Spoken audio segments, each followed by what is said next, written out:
Hello straw hat crews. So இன்றைக்கி movie பார்க்கலான்னு வந்துட்டோம். ஸோ முன்னாடி ஒரு டீ அடிச்சுட்டு ஸ்கை வாக்குள்ளே என்ட்ரி கொடுத்துட்டேன். உள்ளே ஒரு பையன் இல்லைங்க, அப்படியே காலியாக இருந்தது. ஸோ சண்டே ஆனாலே போதுங்க, ஏதாச்சும் ஒரு ப்ரோக்ராம் பண்ணிடுறானுங்க இவனுங்க. என்ன கதைனே தெரில.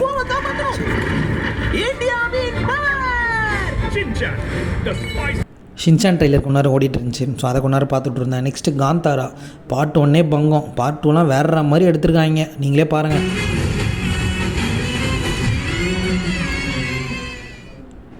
ஸோ இன்றைக்கி நம்ம வந்த படம் தான் பேட் கேர்ள். ஸோ இந்த படத்துக்கு மெயினாக நான் வர காரணம் பார்த்திங்கன்னா வெற்றிமாறன் சார். ஸோ என்ன தான் இன்றைக்கி ஏகப்பட்ட கமர்ஷியல் ஃபிலிம்ஸ் வந்திருந்தாலும் பட் இந்த படம் ஒரு யதார்த்த சினிமாவாக இருக்குன்னு எனக்கு நல்லா தெரியும். ஸோ அந்த ட்ரெய்லர் பார்த்துட்டு தான் வந்தேன். சூப்பராக இருந்துச்சுங்க. படம் வந்து ரம்யான்னு ஒரு மெயின் கேரக்டர், அவங்க தான் வந்து லீடு. ஸோ இது ஒரு பொண்ணோட பாயிண்ட் ஆஃப் வியூவிலேருந்து ஒரு படத்தை பார்த்தோம் அப்படின்னா இப்படி தான் இருக்கும். படத்தோட மெயின் பிளாட்டை பற்றி நான் சொல்லலை, பட் இந்த படத்தில் ஒரு பெயின் இருக்குது, ஒரு பொண்ணோட ஸ்ட்ரகிள் இருக்குது. ஸோ அவங்க சைட்லேருந்து பார்த்தா இவ்வளோ பெயின் இருக்குமான்னு எனக்கு இந்த படத்தை பார்த்தா எனக்கு தெரிஞ்சிட்டேன்.